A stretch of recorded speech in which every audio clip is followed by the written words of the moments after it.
নারায়ণগঞ্জে তাদেরও বিদেহী আত্মার প্রতি আমি শ্রদ্ধা জ্ঞাপন করছি এবং মাগফিরাত কামনা করি। আমার প্রশ্ন হচ্ছে, যেই মুহূর্তে ও আমাকে জানালো যে আপনার সাথে আমার প্রোগ্রাম আছে, আমি আমার বন্ধু বান্ধব আত্মীয় স্বজনকে মেসেজ দিয়ে জানালাম যে আপনার সাথে আমার লাইভ একটি ডিসকাশন আছে। আমি একটি লোককে পেলাম না যিনি এটাকে অ্যাপ্রিসিয়েট করছে। প্রত্যেকটা লোক বলেছে যে কোনো অবস্থায় যেন আপনার সাথে আমি প্রোগ্রামে পার্টিসিপেট না করি এবং যে কোনো ধরনের দুর্ঘটনা ঘটতে পারে। নট অনলি দ্যাট, আমি সুস্থ শরীরে বাড়িতে ফিরবো কিনা বা গুম হব কিনা সেই সন্দেহ তারা পোষণ করেছে।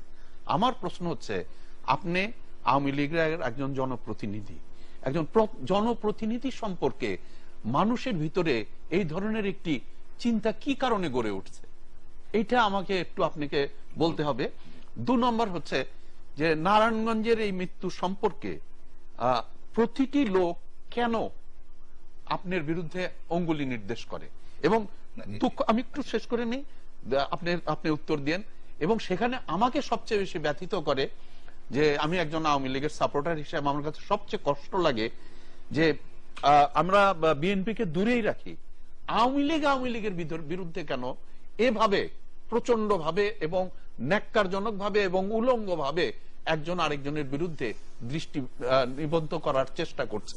এই জিনিসটা যদি আপনি আমাকে উত্তর দিতে পারেন তাহলে কিন্তু আমরা নারায়ণগঞ্জ সম্পর্কে একটি তথ্য বের করতে পারবো।